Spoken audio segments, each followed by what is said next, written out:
Sagaida SMS kredīti, virslīgas 10. kārtas spēle. Pirmā spēle 2. aplī. Bija mums neliels pārtraukums virslīgā sakarā ar izlašu pārtraukumu, ar izlases spēlēm. Un to labāk mūsu gadījumā neatcerēties. Runājam tikai par virslīgu šodien. Tātad 10. kārta un šeit Arkādijas stadionā tiksies divas Daugavas. Mājiniece Rīgas Daugava un viesu komanda Daugavpils Daugava. Mans Savens Rīgas Daugavai ļoti noder. Un ja jau sāku runāt par Savenu, pēc brīža pastāstīšu par Rīgas Daugavas sastāvu izmaiņām. Ļoti labs sitiens Andreja Kovaļova izpildījumā. Nu, ja mēs tā nosacīt sadalām virslīgas čempionātu divos pieciniekos, pirmajā pieciniekā un otrajā, nu es domāju, ka nav jāsaka, kas tās par 5 komandām ir. Kļuškins sitiens un ļoti labs sitiens. Glāb Jevgeņijs Ņerugals tā pa īstam. Šobrīd tā nav, visi daugavpilieši savā sodlaukumā. Un tomēr ir sitiens pa vārtiem un pavisam maz pietrūka. Šķiet Pāvels Mihedžuks, ja nekļūdos, bija tas, kurš izpildīja sitienu zemā kritienā ar galvu. Tieši tā, Pāvels Mihedžuks varēja atklāt rezultātu. Vārtsaks Ņerugals tikai noskatījās, kā bumba palido. Pils Daugava, tā teikt, izskaisīja 2 punktus pret Liepājas Metlurgu, kuru izlīdzināja rezultātu kompensācijas laika 6. minūtē. Un tā, ka 2 punktu starpība pret Liepājas Metlurgu, 1 punktu starpība. Un šeit bīstams sitiens arī viesiem. Stabila vērtība. Aizsardzības kreisajā malā labi arī pieslēdās uzbrukumiem. Tagad skatāmies, Savens atņēma bumbu Ziziļevam. Bīstams uzbrukums.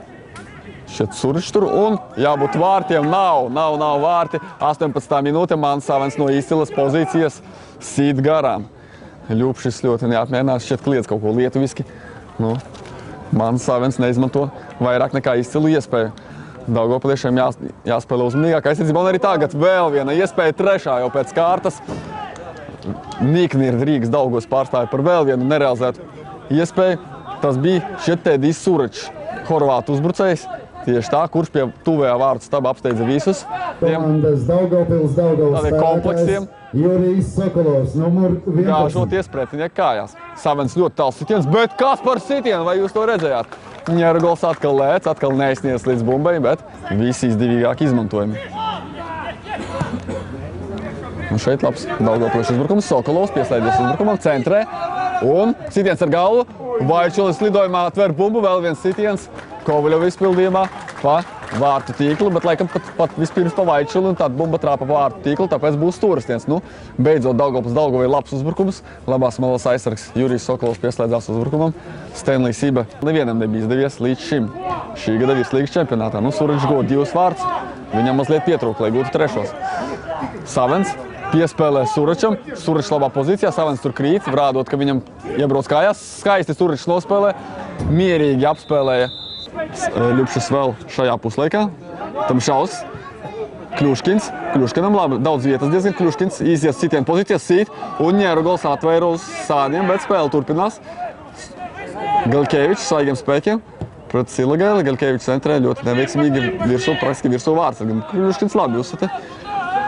Tēmē tāli apakšajā stūrī un Ņerugals nospēlēja droši. Tātad Grebim ir vārti un 3 rezultatīvas piespēles. Vēl ir izcēlies Ziļs, arī Ziļs ir rezerve. Tur labs sitiens bija Ibam, šķiet diezgan bīstams. 3 punkti, Suričs un Savens. Varam gaidīt kāda no šo 2 futbolistu vārtiem. Šeit Silagailis kļūdās. Tam šaus labā pozīcija, atspēle. Sitiens un kas par sitienu un lēcienu Ņerugala izpildījumā. Atkal tas bija Mans Savens, tikko stāstīja par Manu Savenu kā pārliecinošu rezultatīvāko Rīgas Daugavas sastāvā. Viņš arī uzreiz spēles inspektors Vitālijs Liholejs. 56. minūte, joprojām 0-0, gaidām pirmos vārtus. Un te gandrīz gūst vārtus Gaļkevičs. Jāsaka, ka pirms tam, manuprāt, nospēlēja ar roku Suričs. Tiesas to nefiksēja, un tas varēja beigties bēdīgi Daugavpiliešiem. Gaļkevičs netraucēti uzsita no 1,16 m paliekājošu bumbu, bet ne vairāk. Savens dos Kļuškinam noteikti, vēl pats bumbu atdot tagad Kļuškinam. Kļuškins labi ielauž sodlaukumā, labs arī sitiens. Un kārtjau reizi Ņerugals izvēlas pareizu pozīciju, un līdz ar to šobrīd pareizi Veļulis, lietuvietis, drīkst nomainīt arī latvieti, nevis kādu no ārzemju futbolistiem. Tā ka atkal Rīgas Daugava atgriežas pie 5 ārzemniekiem laukumā, viss ir kārtībā. Tur ļoti daudz vietas ir Kovaļovam. Kovaļovs labā pozīcija, iziet sitienu pozīcijā. Sit un vārti, 1-0, 81. minūte. Nu, varbūt pat mazliet kļūdījās vārtsargs Artūrs Vaičils, bet ļoti labi. Kovaļovs jau tik līdz saņēma bumbu, viņš zināja, ko viņš darīs. Viņš izgāja sitiena pozīcijā un arī labi uzsita. Nu, Vaičils, man liekas, atkal bija nedaudz pat novest līdz galam. Šobrīd Ševeļovs nevajadzīgi kļūdās laukuma vidū.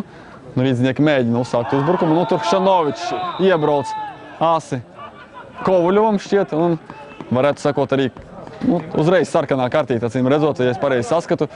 Šanovičs tiek noraidīts no laukuma. Nu, nākamajā spēlē noteikti atkal atgriezīsies Valdemārs Burovskis. Vēl viens trieciens Rīgas Daugavai. Nu, tagad pavisam maz šaubu, ka varētu būt cits īņas iznākums, kā vien Daugavas uzvara. Līdz sodu laukumam vai būs centrējums? Grebis jau gaida. Gaļkevičs arī gaida, ir centrējums, bet neveiksmīgs. Ņergals nospēlē droši, nokrīt bumbu. Un ir arī fināls vilpa. Nu, Rīgas Daugava piedzīvo otro zaudējumu sezonā un ļoti līdzīgu tam, kas tika piedzīvots pirmajā gadījumā. Arī toreiz 0-1 pret Ventspili, un arī toreiz bija noraidījums. Mans Savens tika noraidīts, šodien Šanovičs.